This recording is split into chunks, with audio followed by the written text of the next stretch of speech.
Chapter 10. If the water keeps rising, the cottage will not be high enough, Ernest said. He looked around, as if he expected another dwelling to appear. Prudence agreed with the unspoken wish, but yeah, this island was going, almost gone, even before this crazy storm. This storm surge, if that's what it was, wouldn't help with the erosion problem. He glanced back in the direction of his airship, but said, "We should seek refuge in the lighthouse." Yes, she agreed, her mind still kind of stuck on how he could feel like he knew her. She hadn't seen that coming. And how was it possible that he remembered her calling him Ernest? He'd never allowed that liberty in any of the other dimensions. And he believed it was place-specific. That seemed to indicate some kind of time shift, something she'd read about in some of the more obscure texts in the agency library. But that didn't explain how he could remember something that hadn't happened yet. She mentally backtracked, trying to recall the right research branch. Been easier with the difference engine, but oh well. Okay, what if Ernest wasn't the anomaly? What if the whole dimension was a closed system? She thought that was the term she'd heard used. Masterson had written the tract, at least she thought it was one of his. The little she remembered, he believed there were dimensions that didn't spawn other dimensions. It was all theory, because no one had traveled into one. Or gotten out if they had. Why did her thoughts keep wanting to circle back to her Mia grandfather? It was unusual for their kind to disappear without a trace. Odds were, even if an agent got lost in a dimension, someone would stumble on signs of them eventually. But if she'd met Ernest before, then that seemed to indicate her mind hunted for a word that would fit, a different type of anomaly. What if it wasn't so much about time travel, but a time repeat? With some memory bleed through? But why would time replay? She didn't even ponder the how, because she was already way past the known unknown. Okay, say it was repeating or replaying? Replaying until what? Well, the storm was seriously messed up. Or something was. What if this were some kind of correction loop? Early Pinkertons certainly believed in a higher talent. Some skepticism had crept in through the years, but the principle of doing no harm was still the standard of conduct within the agency. She'd heard rumors of rogue talents, but stuff like that was not on her reading list. No one said so, but it had to be the reason agents traveled with weapons. This storm was doing damage across dimensions. If there was a higher talent, or was time was trying to self-correct? Or man-made tampering gone wrong? Did it matter what had caused this? It was all pretty far-fetched, but people in the agency had postulated stranger things on less data. I wish I had my gear, he frowned, though I'm not sure it would be of any use. It was not functioning normally before I went under the storm. I had your crew move your stuff ashore while you were unconscious. It's in the lighthouse. She said this somewhat absently, lifting her sodden skirts as a wave crashed just behind them, the water splashing in a high arc as it hit rock. We need to burn rubber, or we're gonna get creamed. She got a weird look and realized she'd lapsed into her time talk. She grimaced. We should hurry. She gathered her skirts into an untidy bunch and legged it. It wasn't as bad as it could have been. She had her working uniform under the 1905 duds. Ernest kept up, half lifting her up the porch stairs as water tugged and boiled across the boardwalk. Niles managed to keep up with them, which was a bit surprising. Running was a fairly complex activity. Inside the cottage, Ernest called to his other two automatons. I'll be right back, she told him. She dragged herself and her sodden skirts into her bedroom, tugging at the various things keeping the now amazingly heavy skirts attached to her person. Luckily the snaps and such weren't of this time, so they were easy to disconnect. She let the mess drop with a thump, stepped out without even trying to kick them aside. She'd probably break something. She dug under the bed for the weapons she'd hidden there, and quickly strapped them on. The rest of her gear was easy to stow in the bags attached to her utility belt. Ernest was about to get shocked round. What round was this? She'd lost count when he saw the pants, but she was not going to battle with a storm in a dress. She took time to check on Octavius. He seemed to be all right. Looked like he'd gone deep. Their connection wasn't solid. That worried her. If this was an anomalous dimension, and she lost her familiar, she and Gramps would have more than the talent in common. Her father had been worried when she bonded with Octavius. It was very unusual to have a sea-bound familiar. In fact, the only other person to have one was that Mia grandfather. Not a good time to think about that. Back in the parlor, Ernest waited by the door with his automatons. His eyes widened, but the sudden howl of the wind made the structure shake. He didn't have time for shock or questions. He gestured toward the door, then seemed to realize this was not the time for ladies first. Not that she wouldn't have been okay. She was likely more physically fit than he was. She studied his rear aspect. All wet like that, she could see what he had. Okay, after his travel around the world, make that almost equal in the toughness stakes. Prudence took a position to one side of the door and nodded. He yanked it open, and the wind rushed in like it had a mind and a purpose. Ernest stepped into the gap, and it threw him back, almost knocking him off his feet. His two bodyguards moved to help, kept him on his feet. He looked at her and gestured toward them. She nodded. The automatons should be able to make headway, even against the high wind. Or they'd all tumble together. It was pretty much a do-or-die moment. On his order, they moved into the doorway and waited, their aspect a bit bent against the force of the wind. Prudence got behind one, while Ernest positioned himself behind the other. Ernest grabbed her arm and the belt of his automaton. Prudence did the same with hers. Niles came behind them, a hand on each of their shoulders. The automatons linked arms and pressed forward. It was crazy bad outside, and out on the porch, the automaton's ability to block the wind diminished as it grabbed at them from first one direction and the other, though it did help to have Niles steadying them from behind. In the canopy of light from the beacon, the waves tumbled over themselves in their hurry to block their path. The wood of the boardwalk was slick and treacherous as waves crashed over it. Good thing it was a straight shot, since it made it hard to see the boardwalk. Out on the water, visible because of the beacon, the darkness looked like it beat against the light. She'd seen some weird crap in her various transits, but this took the prize for sure. She heard a new sound. A sort of weird roar, and flashes of orange light flickered against the beacon canopy. Lightning? No. Something was up there. Its shadow moving, no, had to be flying over the canopy. Didn't have the right shape for an airship, unless it was a crazy weird one. It was the right incentive to get her moving faster. She didn't want to be out here, if whatever it was found a way in. Linked together, they made their way through the fast-rising water to the lighthouse. Weird that the steps weren't underwater, but also good. The climb seemed high, and inside the climb would be higher. This was one tall lighthouse.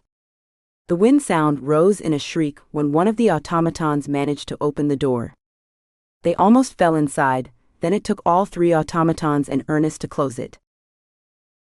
The sudden silence was not as comforting as it should have been. Both she and Ernest were panting from the effort. She looked up. The stairs wound up and up the side of the lighthouse, visible from light spilling down from the beacon. She knew from personal experience that there were a lot of them.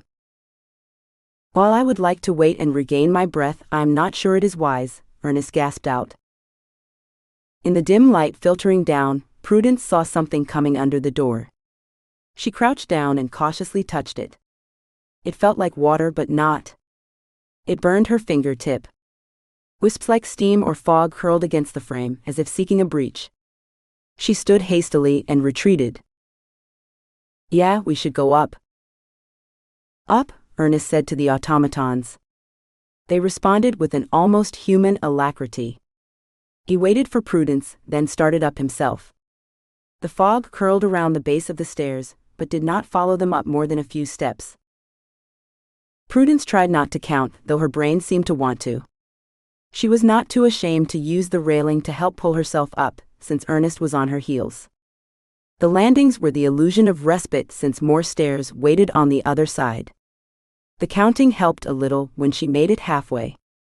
When they reached the watchroom, Prudence bent, resting her hands on her knees.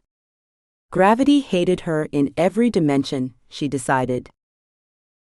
Close to the light, it was brighter but not unbearable. Ernest leaned against the wall, trying to catch his breath too, though he did try not to look wasted. It was kind of cute. Prudence didn't have the energy to pretend. She straightened with an inner groan and pulled up her goggles. She positioned them over her eyes, turned on the glare reducers, and activated the scanning program.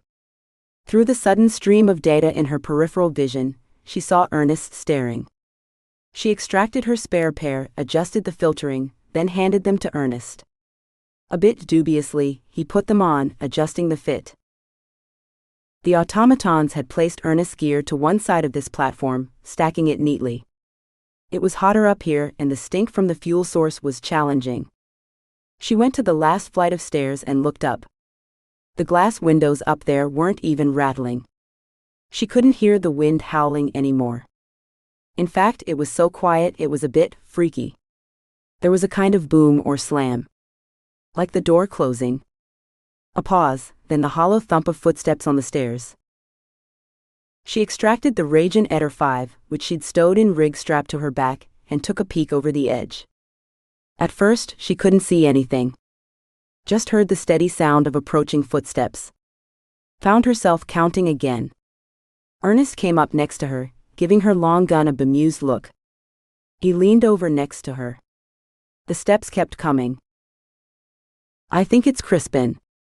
He straightened and looked at her. Prudence arched a brow. My other ship handler. The one on the ship. Prudence didn't find that as comforting as she'd have liked. She kept Ragin Etter 5 directed down. It's Crispin, I know. She looked at him. How did he get off the ship? Ernest was quiet, clearly processing this. You can't just shoot him. I wasn't planning to. Order him to stop. If he didn't obey, then she'd shoot him. Ernest nodded, leaned over and called, Crispin, stop at the next landing. Go into maintenance mode and check systems. He leaned back. One more footstep, then silence. She looked at Niles. Maybe you should have him give himself a checkup too. I think I'm having trust issues. Ernest didn't look happy, but he nodded. Have him set up here. He can block the stairway. Or Crispin could have his back. Maybe have your other automatons set up your stuff over there? The mechanism that rotated the light ran down the center of the lighthouse. Some weights and such. At least they had the high ground. Overhead there was a raucous cry, unlike anything she'd ever heard. Maybe they had the high ground. My equipment was malfunctioning as we approached the storm, Ernest said. I don't know why you bothered to move it up here.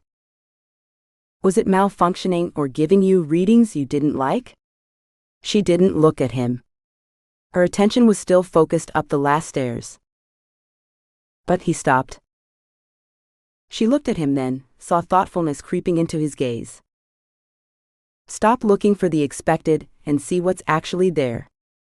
It was like the first rule of dimensional travel, but he wouldn't know that. What are you going to do? She put a foot on the first stair. Dang, that was a lot of heat coming down the well. Going to take a gander at what's out there. He opened his mouth, either to ask what or protest. I'll be fine. Maybe. Maybe not. It had to be done.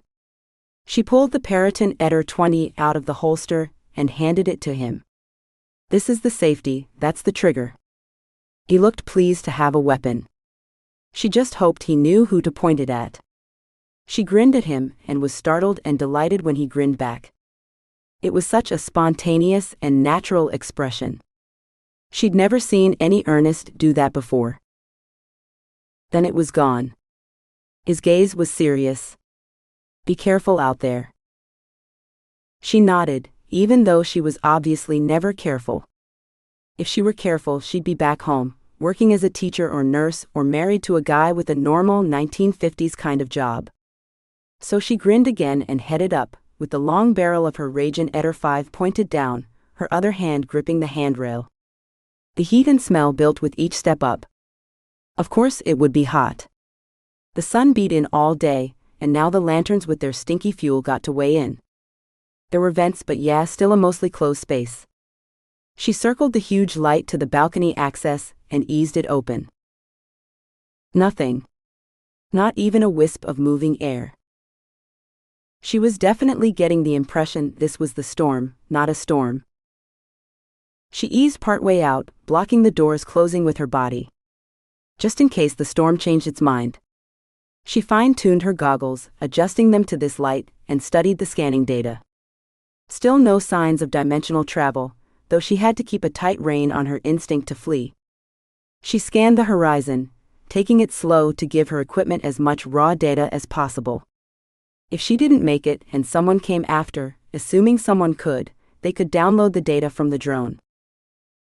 A shadow passed overhead, and she looked up, blinking as it circled the tower, then appeared to settle on the roof next to the lightning rod, its wings flapping once before being pulled in against its body. It looked to be the size of a largish dog. Something that looked like claws curled over the edge of the roof, not far from where she stood. As if it sensed her, it angled its muzzle her direction. Its eyes glowed red and round, and it blew a golden red stream against the canopy. A golden red stream of fire? She sensed movement and turned to find Ernest standing behind her, looking up with his jaw a bit dropped. What in Hades is that thing? I think it's a dragon. A dragon? You can't be serious, Ernest said. She'd asked him to believe 6 impossible things, but a dragon? That was one impossible too far. At least there is only one, she murmured. And it's not that big. There was raucous cry, further away, and the dragon lifted its head to answer it with one of its own. Oh man, shut my mouth. This day just gets more and more interesting. She flashed him a grin, and he wondered if part of interesting was the kiss they'd exchanged. Who was this woman? She wore pants. Carried weapons like nothing he'd ever seen or heard of. Spoke of the impossible and dragons and storm stopping. And she kissed like an angel. She made him feel alive. It would be most unfortunate if he died, just when he finally wanted to live again. He sounded his heart for guilt and found none. There was not time for guilt or kisses. Even without the dragons, there was the strange storm bearing down on them. This structure, which had seemed so sturdy from down on the beach, now seemed as precarious as his airship. Despite that, he felt exhilarated, happy to be here with her. The danger sharpened all his senses. Made him feel more alive than he'd ever felt before. He didn't prod the old wound, but distantly knew he'd never have been able to share a moment like this with Ophelia. It did not matter. She had no place here. Ophelia belonged to another life, a different time. It was only now, staring into death's maw, that he realized how very little he'd lived the last 4 years. Or the years before that. All the places he'd been, the things he'd seen, how sad to realize now that he'd done them through a filter that kept him from feeling. One had to live, to learn. To live. Not merely exist. Look at that. It was not easy to do, but he dragged his attention away from the dragon. She pointed down, so with some concern he looked down. And blinked. The water had retreated, exposing the granite chunks of rock once more. The roiling surf had also calmed to the point where it was placidly lapping around the pilings of the pier. His airship was still outside the range of the beacon, so he could not tell if it was intact or not. The wind had died down. A shadow passed over, tracking across rock and water in a slow circle, the wingspan about enough to keep a large dog or dog-sized dragon airborne. The equipment has been set up, sir. Fred spoke behind him. Ernest looked at Prudence. She shrugged. Let's go have a look. To his relief, she climbed back inside, making no demur when he closed the door. They followed Fred back down to the watchroom, where he saw that they'd arranged his instruments on the floor in a semicircle to one side. There were additional crates stacked to one side. He hoped those contained his research notebooks and books. She crouched down, studying each one in turn. He had that flickering sense of having done this before with her. Like two images superimposed, but one faint and somewhat out of focus. They are misbehaving, aren't they? They were indeed. His sunshine recorder believed there was sun to record. His hydroscope could not decide if there was or was not moisture in the air. His hydrodeque showed similar issues with the humidity. And his barograph said the pressure was rising and falling, then rising again. His barometer showed dropping pressure, but how was he to know if that was a correct reading? What's that one? It's not doing anything. That is my Blizzblighter 3000, he told her. It is not activated. Really? She shifted position so she could study it, touching it tentatively with the tip of her index finger. Blizza what? Blizzblighter 3000. She turned and looked at him for a long moment, seemed about to speak but didn't. Redirected her gaze back to the Blizzblighter 3000. What is wrong? He asked. Name just seems a bit odd for you. He frowned. Now that he considered the name, it was an unusual choice for him. He felt that flicker again, as if seeing something that could not be, a sense that he had not been the one to name it. Only he had been alone with his automatons when he had built it, then named it, so of course the name came from him. Perhaps it had been an unusual day? What does it do? She asked, her words almost an exact echo of those in the flickering memory. It acts somewhat similar to a lightning rod. But instead of directing the electricity into the ground, it collects it, stores it for later use. That thing stores electricity? Well, I've only tested it on small strikes, and only after testing it with small amounts of artificially generated electricity, but yes, so far that is what it does. Outside, the dragons roared, first one quickly followed by the other. Prudence looked up, then at Ernest. Are these the only instruments behaving badly? Ernest pulled out his pocket watch and showed it to her. Did it start when you went into the storm? He shook his head. Before. She looked interested, taking the watch in her hand. She extracted her watch and held it up. It kept time with his. That might explain how the storm got here so quickly, she murmured. He frowned. I do not understand your meaning. Or her reasoning, if that is what it was. You're still assuming this stuff is all wrong. What if it's right? Right? How can that be right? Well, what if time is moving faster? Wouldn't that make all the instruments react differently? It would also explain how you and Octavius got here so fast. There was no sign, she jested. He opened his mouth to protest such an egregious lapse of logic, but heard instead a distant echo of his voice doing just that. He clamped his lips together as the words were followed by the sensation that he'd been wrong then. Dangerously wrong. That he could not afford to be wrong again. It was so important he not be wrong. I suppose the storm could be causing it. Or something in the storm. Or the storm is taking advantage of time moving faster, she murmured, apparently oblivious to his failure to comment. Her gaze moved slowly from one instrument to the other, then stopped when she came to the Blizzblighter 3000. What's your battery? Your storage device for that? The feeling surged once more, the effect almost like that of glass shattering, but was quickly gone. Too quickly. He needed to know what it was, he needed to know. He shook his head and knelt next to her. Just this simple action smoothed or soothed that feeling. It felt oddly new. He touched the mass of material he'd suspended beneath the collecting rod. It was multicolored, but he'd noted that it became more green and gold when holding more charge. This mineral both conducts and contains the energy. I've never seen anything quite like it, she murmured, touching it as well, her hand brushing against his for a brief moment. Her eyes widened. It's warm. And a bit tingly. That is from the charge I collected in Europe. It dissipates very slowly. It is not safe to touch it right after it receives a strike, even a small one. Where did you get it? In Persia. His voice and thought slowed, almost stalled. One of the drillers gave it to me when he saw it interested me. I believe it might be a meteorite. They found several at one of the sites they were studying. He'd had a sense then that he should have handed it over to one of the geologists, but also had a sense he should hide it. That was the one he'd acted on, though he did not know why. Minerals were outside his field of research. But he did know enough to know it was probably not of this earth. To salve his conscience, he'd tested it, discovered its conductivity and ability to hold the charge for so long. He'd been looking for something that would attract and diffuse the power of lightning strikes, perhaps harness them into something useful.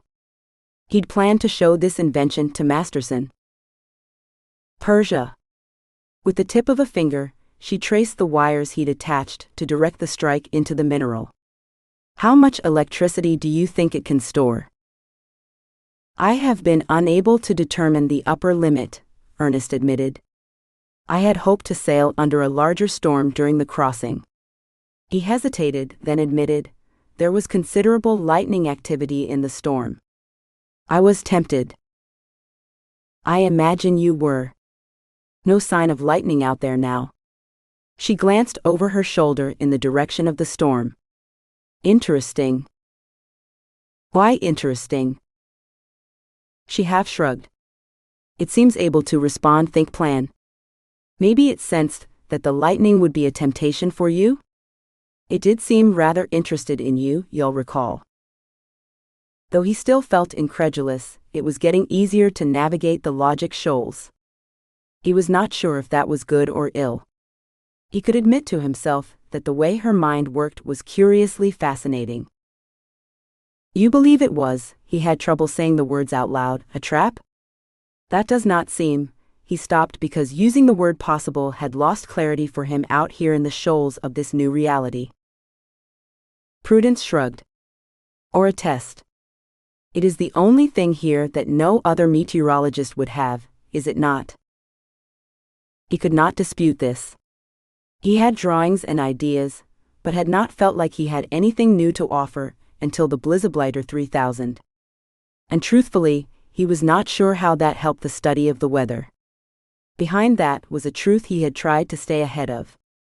That perhaps he was not meant to be a weather scientist. I am not the weatherman you hoped for, he said, heavily, rising to his feet. He pushed his hands through his hair and down to massage the back of his neck. She stood up too. She was tall but not too tall. Her figure pleasing and sleek in her men's attire. With her back to the center pillar, she lifted her goggles and studied him. If whatever it is that's out there wants that mineral, then it's possible it's she paused, then finished, a wolf in Storm's clothing. What is it? He burst out, yanking the goggles off his face too. No clue, she admitted, but we need to make sure it doesn't get it. Because what it's doing without it, it's very bad. Not just for you, but for everyone. He looked at her and asked because he had to know, because he'd asked it before, who are you? He wanted to stop there, but couldn't. What are you?